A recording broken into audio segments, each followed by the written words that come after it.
Mehta publishing हाऊसच्या C2 या ग्रंथदालनामध्ये आपण बोलतोय बालसाहित्यिक राजीव तांबे यांच्याशी. सर नमस्कार. नमस्कार. नमस्कार. मी सर्वप्रथम राजीव तांबे यांची ओळख करून देते. मराठी बालसाहित्यातील एक विश्वासार्ह आणि आवडतं नाव म्हणजे राजीव तांबे. साधी आणि मुलांच्या मनाला भिडणारी भाषा, छोट्या छोट्या गोष्टींमधून उभी राहणारी मोठी दुनिया आणि निर्मळ आनंदानं भरलेलं कथालेखन हे त्यांच्या लेखनाचं वैशिष्ट्य. लहानांबरोबर मोठ्यांनाही बालपणात नेणारं त्यांचं लेखन आहे. कथा, कविता, गाणी, चित्रकथांपासून रेडिओ टीव्हीच्या कार्यक्रमांपर्यंत मुलांच्या जगाला समजून घेत त्यांच्या भाषेत त्यांच्याशी संवाद साधणारे हे लेखक. मुलांच्या भावविश्वाचा, कल्पनाशक्तीचा आणि त्यांच्या निरागस प्रश्नांचा अचूक अभ्यास करून ते मराठीत दर्जेदार, सहज आणि खुमासदार साहित्य लिहितात. त्यांनी लिहिलेली अनेक पुस्तकं आज मराठी भाषेमध्ये घराघरांमध्ये पोहोचलेली आहेत. कथाकथन, बालमैफिल, शैक्षणिक उपक्रम, शाळांमधील संवाद, विविध प्रशिक्षण कार्यक्रम यातूनही त्यांनी मुलांशी असलेली नाळ जोडलेली आहे. सरांना जो पहिला प्रश्न मला विचारावासा वाटतो तो असा की बब्बड ही तुमची मालिका तुम्हाला कधी सुचली आणि म्हणजे ती बब्बड मालिका बाळांच्या बालपणातून सुटली का मोठ्यांच्या बालपणातून सुचली? बब्बडचा जन्म कसा झाला? फारच छान आहे. मला असं नेहमी वाटलं की नुसती लहान मुलंच नाही तर प्रत्येक गोष्ट आपल्याशी बोलू इच्छिते. जेव्हा मी मूल एखादं लहान बघायचो ना तर मला असं वाटत की ते आपल्याला काहीतरी सांगू इच्छित, काहीतरी सांगताय किंवा बोलता येत नाही पण ते हावभावातून बोलताय, हातवाऱ्यातून बोलताय, आपल्याकडे वेगळ्या तऱ्हेने बघताय. तर आपल्या आतलं मूल जर जागा असेल ना तर खरं सांगू का ते मूल माझ्याशी नसतं बोलत, ते मूल माझ्या आत असणाऱ्या मुलाशी बोलत असतं. आणि हे जेव्हा आपल्याला कळतं ना तेव्हा आपल्याला त्या मुलाचं बोलणं ऐकू येतं आणि ते मला ऐकू आलेली गोष्ट आहे. बरोबर. म्हणजे खरं बाळ सदृश असे प्रश्न पडतात. म्हणजे आधी आपण बघा कितीतरी फालतू प्रश्न मोठी माणसं त्या मुलांना विचारतात. किती 2 दिवसाचा 5 दिवसाचा की तू कोणासारखी दिसते, तुझं नाक कोणासारखं आहे, ही आजीच्या वळणावर गेली का, आजी बघितले का ते अक्कल आहे का तुम्हाला? तो लहान मुलांना भेटायला येताना एकदम भडक कपडे घालू नये, भयानक मेकअप करून येऊ नये. ते मुलं घाबरतात, त्यांना म्हणते कोण भूत बीत आलं की काय. डिसेंट यावं. म्हणजे ती बब्बड असं म्हणते की ही सगळी मोठी माणसं रंगीत कपड्यात आणि आम्हाला लहान मुलाला पांढऱ्या कपड्यात गुंडाळा, आम्हाला रंगीत कपड्यात गुंडाळा ना, त्या आम्हाला कशाला, आम्ही काय पळून जाणार आहोत का, आम्हाला रांगून ठेवलंय. आणि ही सगळी मोठी माणसं फिरतात बिंदास, हे नाही चाललं. ही त्यातलं म्हणजे असं वाटतं की ते सांगू इच्छितात काहीतरी आणि त्यांचा प्रॉब्लेम काय असेल. म्हणजे आपण मूल प्रवेश करणार का तर ते आपल्याला गोष्ट कळते आणि त्या खूपच लोकांना आवडला. आणि मला सांगायला पण आवडलं की पुंडलिक वधेने अतिशय अप्रतिम चित्र काढली आहे. त्याच्यामध्ये चित्रांच्या बाबत पण एक मला सांगायला आवडेल की लेखकाने जे लिहिलंय ते चित्रकारांनी काढायचं नसतंच काढायचं. आणि ही जाण त्या पुंडलिकला आहे. म्हणजे लेखक जे सांगतो ते चित्रकार आपल्या भाषेमध्ये त्याच्या चित्राच्या शैलीतून मांडतो. म्हणजे ते शब्दचित्रच असतं थोडक्यात. हा, म्हणजे तो त्या शब्दातला आशय चित्राच्या रूपाने मांडतो तेव्हा ती गोष्ट आणि ते पुस्तक पुढे जातं. म्हणजे विशेषतः त्यातलं जे एक आहे की ते मुख्यपृष्ठ आहे की ते आईच्या खांद्यावर बाळ आहे आणि ती कशा तऱ्हेने बघेल. आईने बाळ हातात घेतल्यानंतर आईची नजर आणि बाळाची नजर एकामध्ये प्रेम आहे आणि एकामध्ये वात्सल्य आहे. हे जेव्हा तुमच्या लक्षामध्ये येतं ना तेव्हा ते गोष्ट ते चित्र पुढे जाते आणि ते पुंडलिकला साधलं आहे. बरोबर. सगळ्यात कठीण म्हणजे माझा एक चित्रकार मित्र आहे चंद्रमोहन कुलकर्णी, त्यांना मी असं विचारलं की सगळ्यात कठीण चित्र कुठलं, तर तो म्हणा की आई आणि बाळ.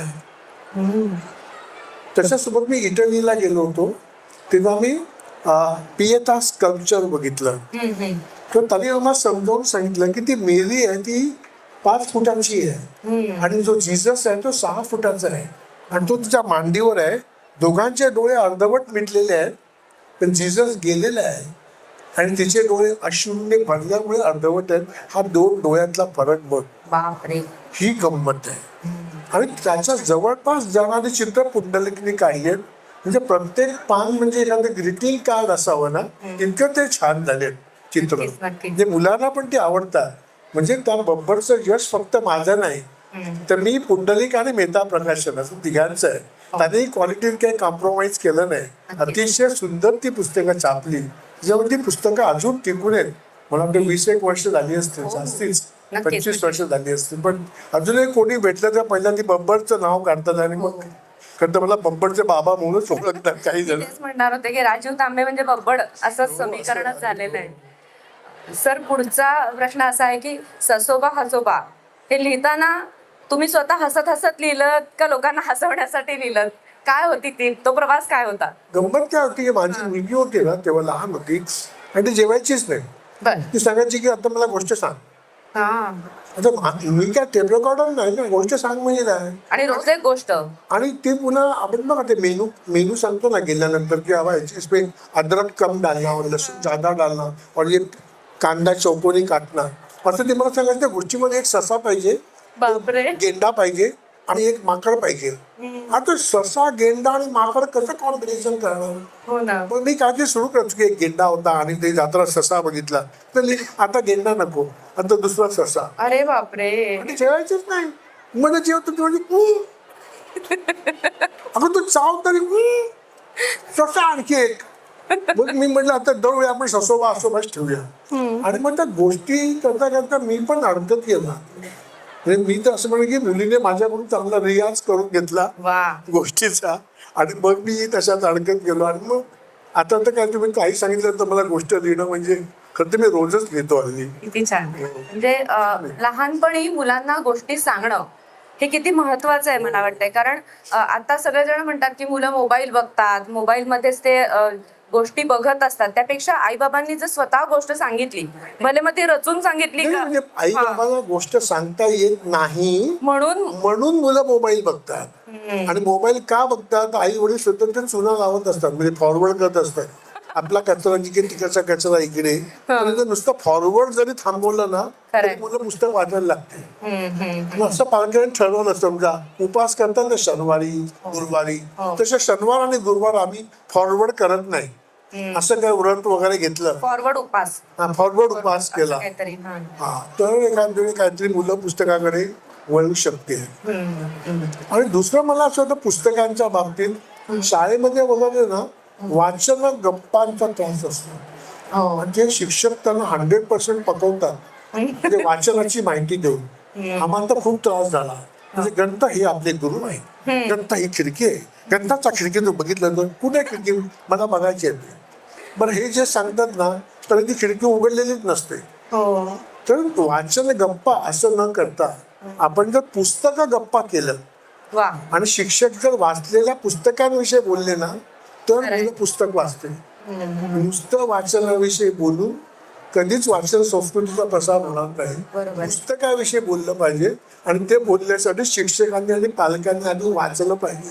मी तेच म्हणणार होते की आडात असेल तर कुठेतरी पोहऱ्यात येईल. त्याच्यामुळे ही जबाबदारी आहे, नक्कीच आहे. आणि आपण म्हणतोय की वाचन संस्कृती लोप पावत चालली आहे, मुलांवर सगळा दोष देऊन नाही अजिबातच नाही. मी तर पूर्ण मुलांच्या बाजूने आहे. बरोबर आहे. काही पालक तुम्हाला भयानक काम सांगतात. काय? मला असं म्हणतात की माझ्या मुलाला वाचनाची गोडी लावा. म्हणजे तो काय एशियन पेंट आहे का लावायला? कुठून लावायचं, पुढून का मागून? आणि समजा मी लावली, उद्या म्हणते आता काढा आणि नाटकाची लावा. म्हणजे मी काय डबे घेऊन फिरतोय का इकडे? तर अशी लावता येत नाही गोडी. तर आधी आपण काय करणार असा विचार केला तर मुलं पुस्तक वाचतील. तुमच्या ना एक गोष्टीमधलं एक कॅरेक्टर घेऊन आपण बोलतोय. तर उडणारी मधमाशी, ती मगर ती कुठून आली? मनात ना आली, जंगलात ना आली? तो आपलातूनच गोष्ट आहे. माझा नातू आहे अन्वय, तो कोरोनाच्या काळात 2 वर्ष आमच्याकडे होता राहायला.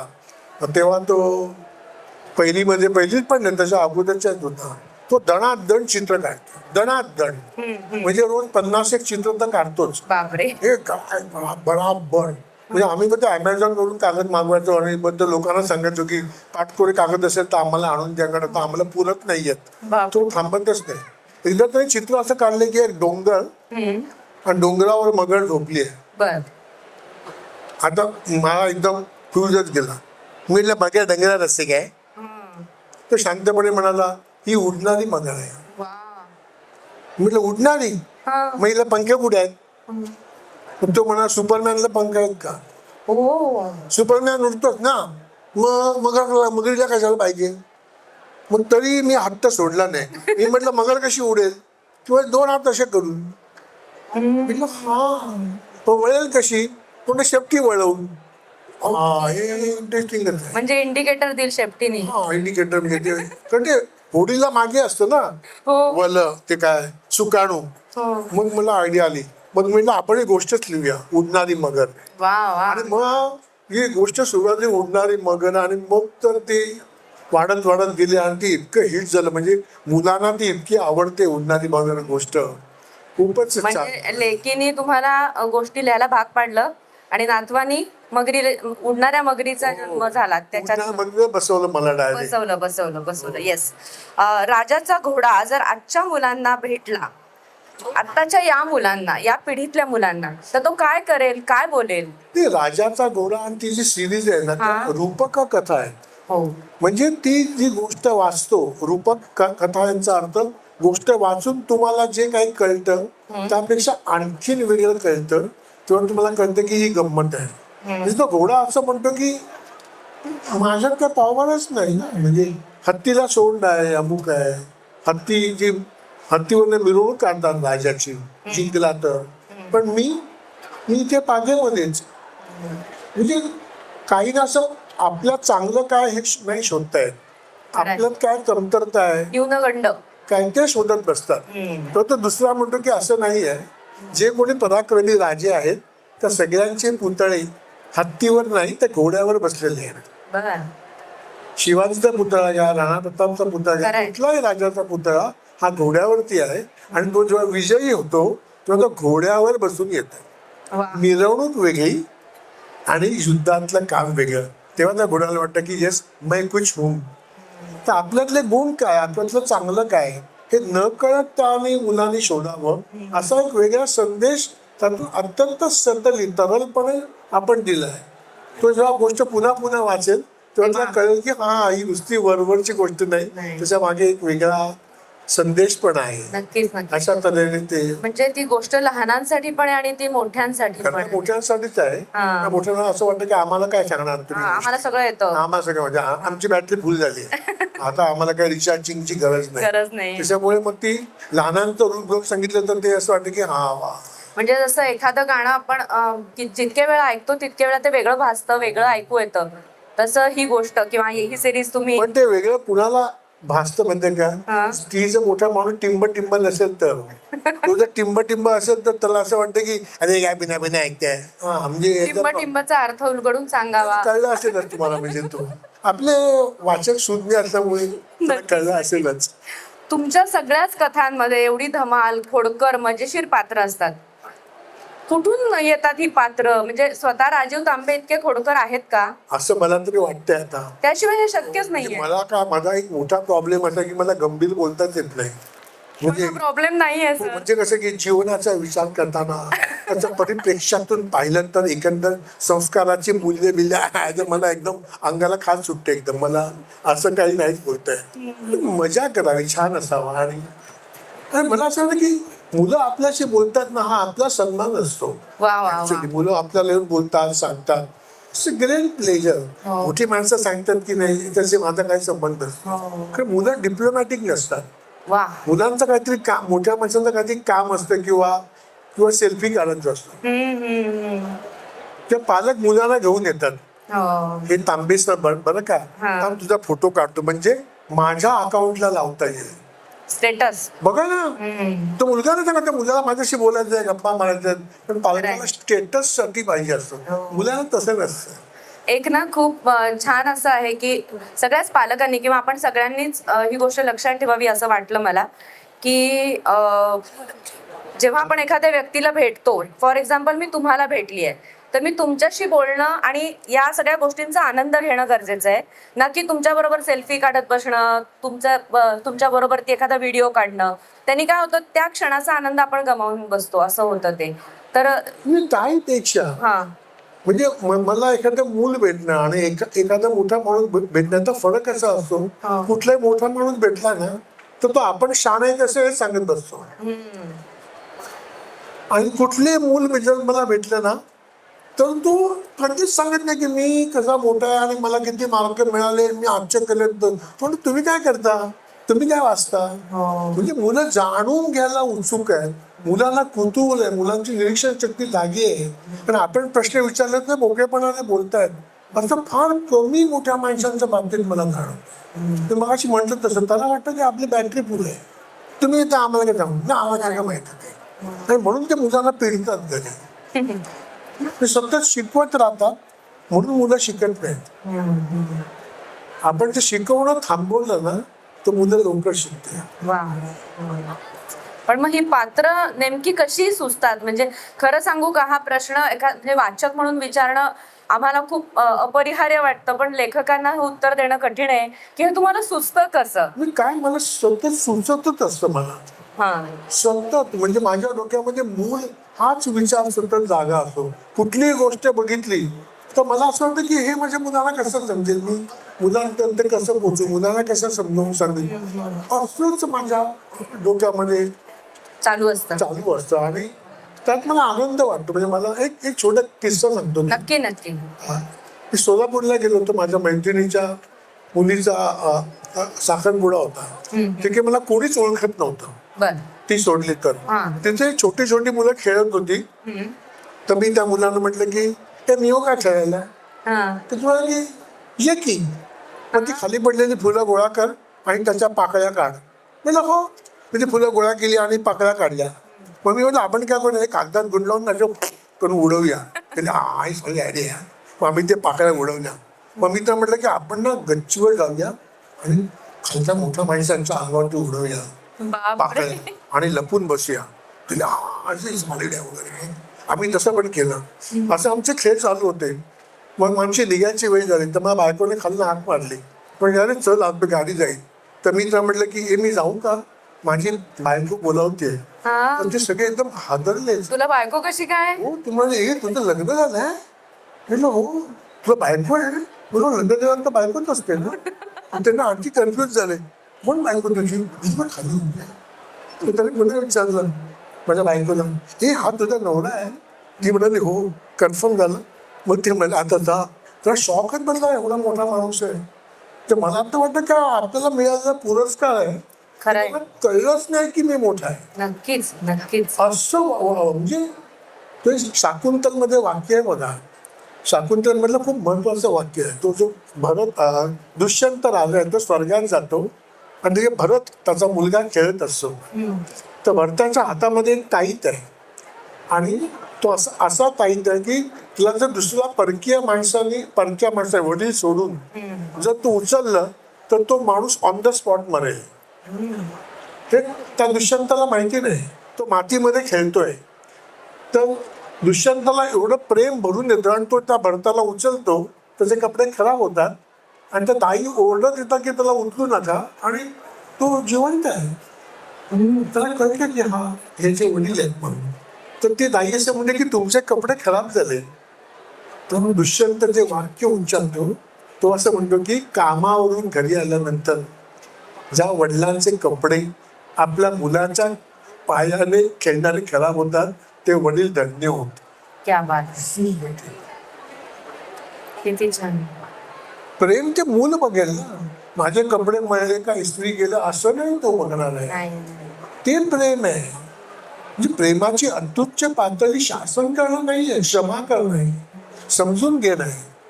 आणि हे त्यातून आपल्याला कळतं. म्हणजे बब्बडमध्ये मी मुद्दामून तसे रेफरन्सेस घेतलेत की ती तेलकट असते, ती तेल लावलेलं असतं आणि ती आई ती तेल लावणारी बाई ते आईकडे देते. आई म्हणते ते माझ्याकडे तिला बब्बडला. म्हणते की नको नको काकू तुमची साडी खराब होईल. म्हणते की नाही हे माझं बाळ आहे, साडीचं काय घेऊन बसलं. ही गंमत आहे त्यात. आणि ते नेमकं मुलाला समजतं. म्हणजे प्रेम काय ना, हे अनुभूती पण यायला पाहिजे, अनुभव यायला पाहिजे आणि ते कळायलाही पाहिजे. 3 पातळ्यावरती ते प्रेमाचा भाग त्या बब्बडमधून पुन्हा पुन्हा येत म्हणून ते पुस्तक टिकू शकतं. खरंय खरंय. म्हणजे लहान मुलांशी वागताना त्यांच्यासारखं होऊन वागा. हे छापील वाक्य आपण खूपदा वाचतो. कठीण असतं सगळ्यांना, पण ते नाही कठीण जमत. असतं. सगळ्यांना जमत नाही ते. नक्कीच. मग ते आतलं मूल जिवंत कसं ठेवता, तुमच्यातलं मूल? म्हणजे आम्हाला सगळ्यांनाही जमेल ना, आम्ही अगदीच फार मोठे झाल्यासारखं जे वागतोय ते न वागता आम्ही आमच्या मुलांशी लहान मुलांसारखं वागू, असं काहीतरी एखादं युक्ती मंत्र द्या की आम्हाला आजच्या निमित्ताने. नाही म्हणजे मला तसं की माझ्या आतलं मूल मोठंच होत नाही. म्हणजे असं गंमत वाटते. म्हणजे आता लहानपणी ज्यांनी माझी पुस्तकं वाचली त्या आता आया झाल्या आहेत. बरोबर आहे. आणि त्या असं म्हणतात, अरे राजीव माझी मुलगी पण तुझी वाचते अजून तसंच आहे, आमच्यासाठी कधी लिहिणार? म्हटलं नाही नाही, तुमच्यासाठी लिहिणारे खूप आहेत, आपण मुलांसाठीच लिहिणार. खरंय खरंय. म्हणजे खूप मजा येते मला. सुस्तपणा आणि सतत डोक्यात जेव्हा सांगताना आनंद होतो. मी बाल साहित्यामध्ये वेगवेगळे 43 फॉर्म लिहिले, वा. 43 साहित्य प्रकार लिहिले आणि जवळजवळ 5 जणांनी माझ्या साहित्यावर डॉक्टरेट केली. आता खरं मला क्या बात. त्यांची पाळी आली पाहिजे युनिव्हर्सिटीला.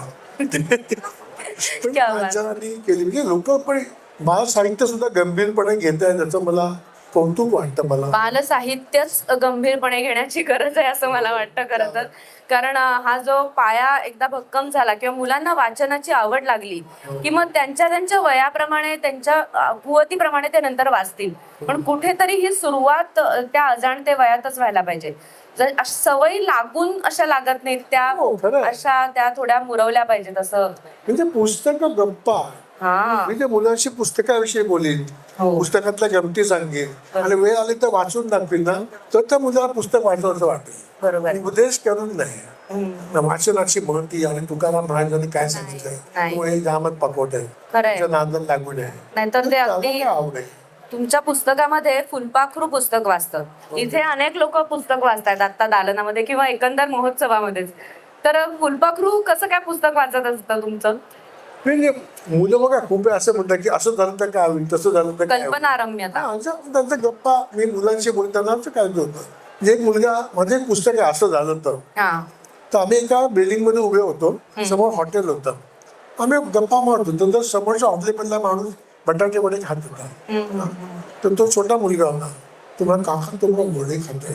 म्हटलं वडे आपण कसं काय खाऊ शकणार वडे? त्यांचं उत्तर, मग काका आपण जे जिराफ झालो ना, आपण अशी मान लांब करायची, ते बटाटे वडे खायचे, पुन्हा लहान व्हायचे. सॉरी नाही म्हणतो शोधला पाहिजे, पण असं करता येईल की नाही? की मुलांना भन्नाट कल्पना येत असतात. अर्थ काय ते काय जिराफ होतं काय मला काय गेलं तर तो माझ्याशी बोललाच नसता. खरंय. तो त्याला वाव देणं, तो काय सांगतो. म्हणजे मुलांशी बोलणं म्हणण्यापेक्षा आपली लिसनिंग कॅपॅसिटी वाढवणं. वा वा वा वा. अधिक मन मोठं करत आपण ऐकत जाणं, तेव्हा मूल बोलेल. तुम्ही शिकवायला लागलात तर मूल नाही बोलणार. तुम्ही ऐकून गेला उत्सुक आहात तर मूल बोलेल. तर मी तुझं बोलणं ऐकायला उत्सुक आहे हे माझ्या कृतीतून जेव्हा मी दाखवतो तेव्हा मुलं तुमच्याशी बोलतात, तर तिथूनच आयडिया मिळत जातात. खरं तर स्त्रोत तोच असतो आपल्याकडे, मग आपण तो फुलवत जातो आयडिया. तुम्ही किती ऑब्झर्व करताय सर? म्हणजे तुमच्या आजूबाजूला असणारी मुलं, मोठी माणसं सतत तुम्ही बघून त्यांच्याकडनं काहीतरी शिकताय. तर असे काही किस्से, विनोदी किस्से तुमच्या बाबतीत घडलेले, छोट्या वाचकांकडनं तुम्हाला आलेल्या प्रतिक्रिया या ऐकायला आवडतील आम्हाला. मी खूप कार्यशाळा घेतो, लेखन कौशल्य कार्यशाळा घेतो, 10वीच्या मुलांसाठी घेतो, गप्पा मारतो. ते मी एका कार्यशाळेत सांगत होतो की आपण एक मंत्र लक्षात ठेवलं पाहिजे शिकण्यासाठी, की मी कधीही, कुठेही, केव्हाही आणि कुणाकडूनही शिकतो. कधीही, केव्हाही, कुठे, मी कोणाकडूनही शिकतो, कुठेही शिकतो. आपल्याला कुठेही गेलं तरी शिकता येतं. तुम्हाला काय वाटतं? एका मुलाला जरा असं हे आहे की आता सरांची काही गंमत करूया, नंतर हात वरती गेला, तुझा हा बोल सर आपण संडासात गेल्यावर काय शिकणार? आणि म्हटलं संडास ते विद्यापीठच आहे, तू तर आणखीन घाबरला. म्हणजे कधी तुम्ही डॉक्टरकडे गेला तर डॉक्टर पहिला प्रश्न काय विचारतात, साफ झाला का? म्हणजे बघावंच लागतं तिकडे. तो असं नाही म्हणत, ते नाही मी सांगणार, बाकीचे प्रश्न विचार. डॉक्टर पहिला आला द्या, बरं तेच सोडच, त्याच्यावरून अनेक गोष्टी कळतात. पण ठीक आहे, तू संडासला जातोस, तो फ्लश कसा काम करतो माहिती आहे का? उडून बघितलं का? रिटर्न करता येतो का? मला येतो. तर मी एकदा तो रिपेअर करताना मोडला असल्यामुळे वडील म्हणाले आता तूच रिपेअर कर. आणि भयंकर घाम फुटला मला तो संडासचा फ्लश रिपेअर करताना. पण मी शिकलो ते नेमकं कसं अडकवायला. बिलकुल काही बी मैं सीख सकता हूं. हा विश्वास आपण ज्या मुलांच्या मनात देऊ ना, मुलं लोक शिकते. म्हणजे विज्ञान सुद्धा पाठ्यपुस्तकात नाहीच आहे हो. आता इतके जमलेला कुठल्याही बाईला विचारा की तुम्ही तेल तापल्यानंतर मोहरी का घालताय. काय तेल तापलंय की नाही बघायला मोहरी का घालता. कोणी सांगू शकेल नको का? नको नको कोणी सांगणार नाही. नाही सांगणार मी त्याचं उत्तर देतो. तुम्हीच द्या उत्तर. ते एवढं असं म्हटलं की माझी आई घालायची. ओ पण तुमची आई का घालायची. कारण तिची सासू घालायची. तिची सासू का घालायची. कारण तिची आई घालायची. मग ते आता कुठे आहेत. ते आता वरती आहेत. मोहऱ्या फक्त खाली आहेत. तर ऍक्च्युली आपण विचारच करत नाही का घालणं. तर साधं उत्तर आहे मोहरी हे बी आहे. प्रत्येक बी मध्ये पाण्याचा एक अणू असतो. म्हणून मातीत घातल्यानंतर ते झाड येते ना. बरोबर आहे. आता तेलाला उत्कलन बिंदू नाही आहे. तेल उकळत नाही. 100 डिग्री सेंटीग्रेडला तेलाची वाफ होते आणि 100 डिग्री सेंटीग्रेडला पाणी उकळतं.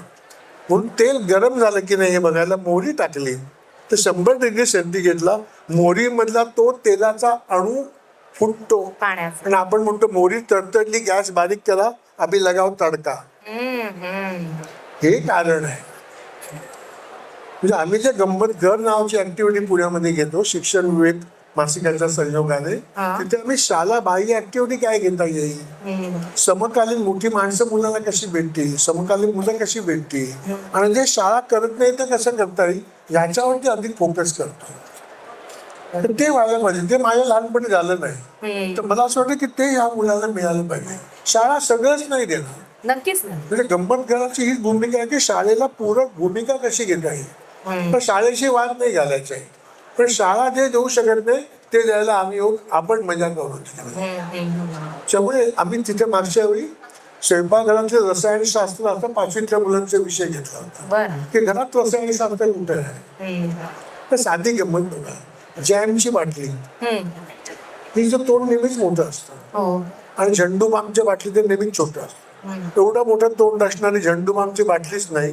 तर झेंडूबाम चमच्याने लावायचाच नाही ना. चमच्याने लावला तर आई डिस्को करेल तिकडे. ते बोटानेच लावायचा. बामच्या बाटलीचं तोंड एवढंच आहे की त्याच्यामध्ये दोन बोटच जातील आणि जॅमच्या बाटलीचं तोंड मोठं आहे. तर मोठा चमचा गेला तर कंपनी चालेल ना. छोटं ठेवलं तर कंपनी बंद होईल बोटाने जॅम काढत बसलं तर. पुन्हा सगळ्या जॅमच्या बाटल्या लोणच्याच्या बाटल्या या गोल असतात. का गोल असतात. त्याच्या काच गोल असते तेव्हा ती कॉन्व्हेक्स लेन्स म्हणजे बहिर्गोल विंग म्हणून काम करते आणि आत असणारा कमी जॅम तुम्हाला जास्ती दिसतो. त्याच्यामुळे तुमच्या तोंडाला पाणी सुटतं आणि तुम्ही आहे तो जॅम बाहेर काढता. कंपनी जोरात चालते तर आणखी मोठी गोल करते. असतं कमी सिंपल. तर पाणी भरा आणि पेन्सिल टाका. पाण्याच्या वरची पेन्सिल बारीक खालची पेन्सिल जाडी. सेम लोणचं घाला जास्ती दिसतं. कमी आहे तर आता ते जास्ती दिसतं. म्हणजे प्रत्येक डिझाईन्सच्या मागे एक लॉजिक आहे. लॉजिकच्या मागे एक सायन्स आहे. हे मुलांना दाखवलं पाहिजे. मी कुठे पण शिकू शकतो. काहीच मला शिकता येतं. आता साधी बघा इथं पाण्याची बाटली अशी ठेवली. अशी का ठेवली. अशी का नाही ठेवली. ती उचलायला सोपी झाली. तुम्हाला पहिले झाकण उघडायचं. झाकण हाताशी आलं तर उघडायला सोपं पडेल. हा डिझाईनचा भाग आहे. त्याच्यात त्यांनी अशी ठेवली असती इकडे तर त्रास झाला असता. बरोबर आहे. म्हणजे प्रत्येक गोष्ट ठेवताना किंवा मांडताना त्या डिझाईनच्या मागे एक लॉजिक आहे आणि सायन्स आहे. हे जे मुलं समजून घेतील ते लोक शिकतील. म्हणजे असं म्हणू शकतो आपण की सतत प्रश्न विचारण्याची सवय स्वतःला लावणं गरजेचं आहे. लावणं गरजेचं आहे आणि तसं निर्भय वातावरण घरात पाहिजे. अनेक पालकांना राग येतो प्रश्न विचारला तर. म्हणजे मला तर शाळेमध्ये प्रश्न विचारला तर आठवत नाही. म्हणून आमच्या इकडे प्रश्न विचारायला पूर्ण परवानगी आहे. कुठलाच प्रश्न चुकीचा नाही. बरोबर आहे. म्हणजे आमच्या 7वीमध्ये शिक्षक आम्हाला म्हणाले की पृथ्वी 23.5 अंश झुकलेली आहे. मी तर घाबरलो. 23.5चा पाडा कसा म्हणणार. म्हणून शिक्षकांना म्हटलं 23.5 तो 25 करा ना. म्हणजे माझा 25चा पाडा पाठ आहे. सोपं जाईल. ते काय म्हणाले मी गेलो तिकडे तरी पण मी भीत भीत आणखी एक प्रश्न विचारला, सर तुम्ही मोजले का 23.5? पुढे काय, मी आणि पृथ्वी दोघे 23.5 अंशात असे झुकून पाकावर जाऊन बसलो. पुन्हा कोण प्रश्न विचारणार? आज मी मुलांना गमतीने विचारतो की डोक्यावरती सूर्य आला तर 12 वाजता, असं आपल्याला एक चुकीचं बालभारती शिकवलं, चुकीचं. ओके. हा, कारण काश्मीरमध्ये डोक्यावर सूर्य येतच नाही. मग काय करायचं? आता कोणाचे 12 वाजले? बालभारतीचे त्या शिकण्याचे आपले वाजले. आपले वाजले. तर काश्मीरमध्ये डोक्यावरती सूर्य येत नाही, कारण पृथ्वी 23.5 अंश झुकलेली असल्यामुळे 23.5 अंशाच्या वरती जे देश आहेत तिथे सूर्य डोक्यावरती येणार नाही. तिथे तुम्हाला डोकं 23.5 अंशात खाली करायला लागेल तर डोक्यावर येईल, तात नाही. त्यामुळे सूर्य डोक्यावर आलं तर 12 वाजतात असं शिकवून द्यायचं. सगळ्या ठिकाणी येत नाही हे सांगितलं पाहिजे. ते आपण न सांगता सगळं जग पुण्यामध्येच राहत आहे अशी कल्पना करून 23.5 अंशामध्ये ते तुम्ही नंतर बघा, पुण्याच्या बाहेर कुणी जायचं नाही. 23.5 अंश म्हणजे कसं होईल? डोक्यावर सूर्य तिकडे नाही येत.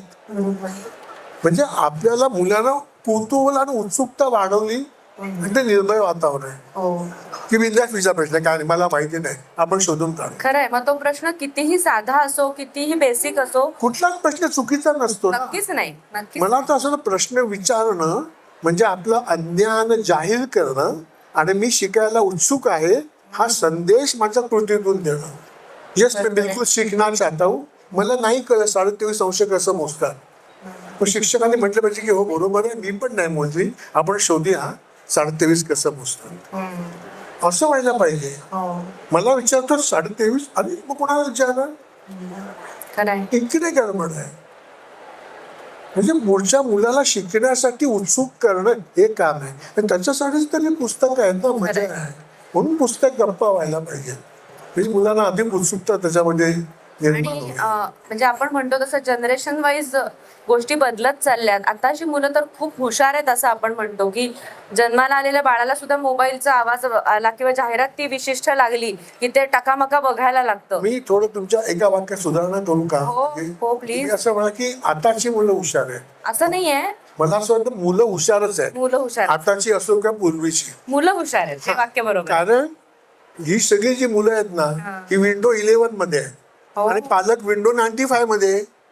जे पालकांचे प्रॉब्लेम असतात नेहमी ते पालकांना अपडेट आणि अपग्रेड व्हावं लागतं. हो, पालकाचं वय किती जेवढं मुलाचं आहे तेवढंच. अगदी.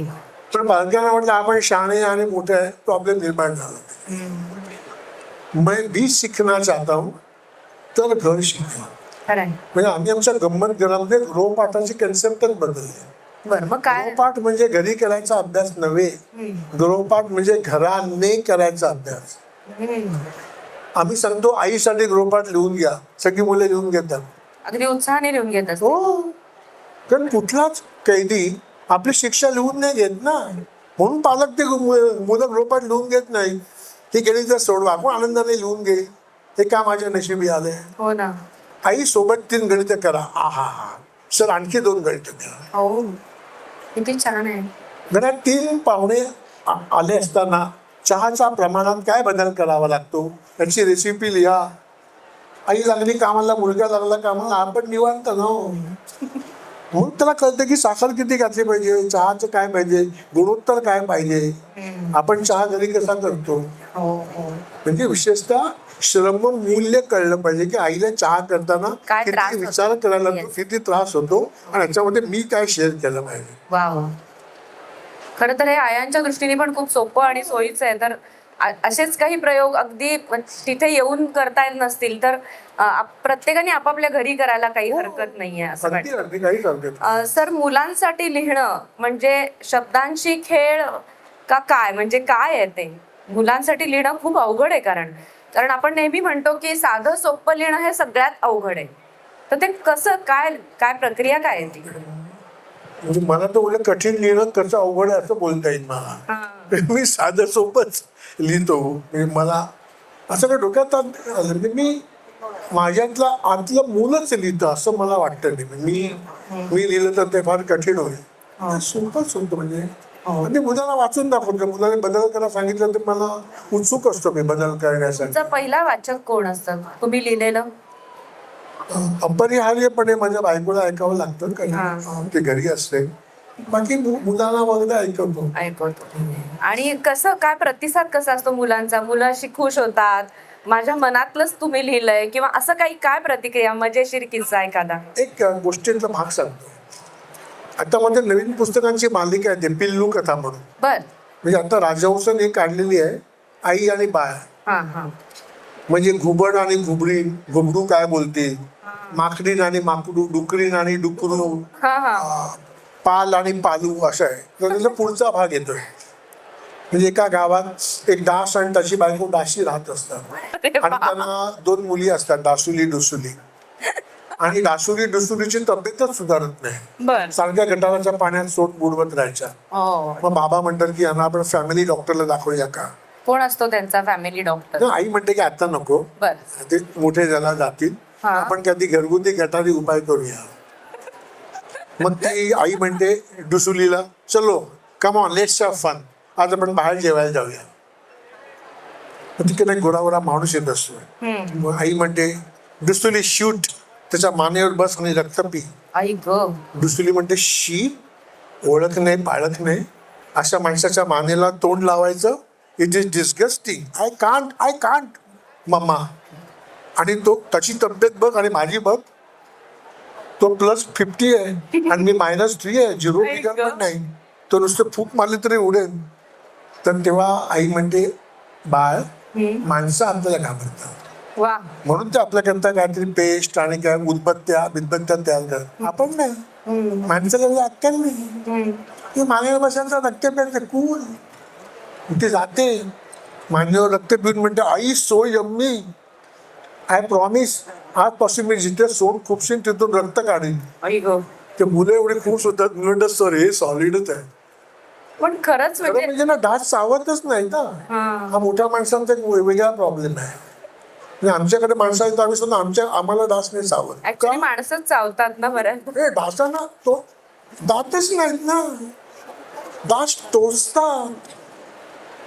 पण या अंगारी माणसं असं म्हणतात तुम्हाला डास चावतात का? प्रॉब्लेम आहे का बघा, कुत्रे चावतात, डास नाही चावत, डास टोचतात. तर आम्हाला डास टोचतात असं वैज्ञानिक दृष्ट्या सत्य बोललं पाहिजे. असं सांगितलं तर माणसाला त्रास होत नाही. आणखी गंमत सांगतो तुम्हाला. एक गाढवू असते, गाढवू म्हणजे गाढवीची मुलगी, आणि तिचा एक बॉयफ्रेंड असतो डुकरू. बापरे, हे असं झालं का? म्हणजे ते रोज उकिड्यावरती भेटायचे आणि त्यांच्याशी गप्पा मारता त्यांचे विचार जुळले. अरे बापरे. कुठल्या गोष्टी शिळ्या चांगल्या लागतील, किंवा कुठलं चायनीज फेकलेलं चांगलं असतं, मंचुरियन की शेजवान वगैरे. सर त्यांच्या गप्पा झाल्यानंतर त्यांचे विचार जुळतात. मग एक दिवस संध्याकाळी डुकरे काकू आलेले असतात गाडवीच्या आईकडे, आणि त्या असं म्हणतात की चला संध्याकाळ झाली, आता मला लवकर गेलं पाहिजे, पण आम्हाला सकाळी उठून उकिडे फुंकायला जायचं असतं. कारण डुकरूच्या बाबांना की नाही थायबिटीसचा त्रास आहे.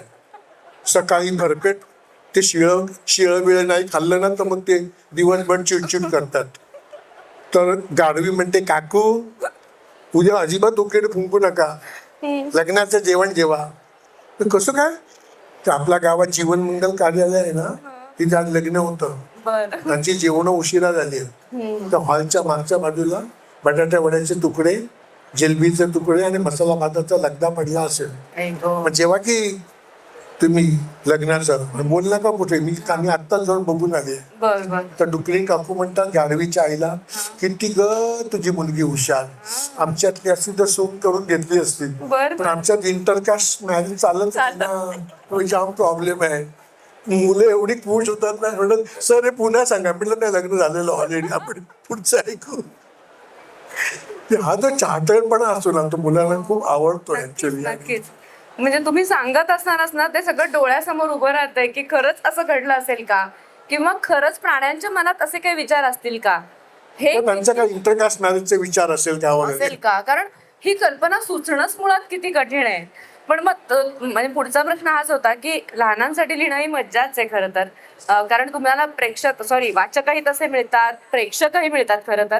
पण मग मोठ्यांसाठी लिहिण्याचा विचार नाहीये कधी?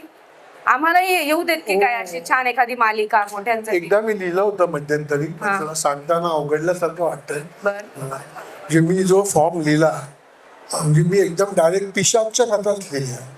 बर. म्हणजे आता सगळ्यांच्या पुढे सांगावं की नाही मला कळत नाही. तुम्ही हे ऐकत नाही असं आपण समजूया. हा, म्हणजे काय, काय मला टेन्शन नको, आपणच बोलतोय असं आपण समजूया. समजूया. हा. तर मला ना ऍक्च्युअली भूत गोष्ट सांगते असं वाटायचं. बापरे. एक मी त्या प्रस्तावनेत लिहिलंय. सकाळी उठलो ना तर मी पेन घेते ना तर धडधड धडधड 20-20 पानं एक अक्षर न कोणता लिहिलंय. मी फाउंटेन पेन वापरतो, 5 पेन घेऊन बसतो मी लिहायला. काय कळलं ना, पेन जड व्हायचं आणि ते तिकडचं पेन असं हलायचं.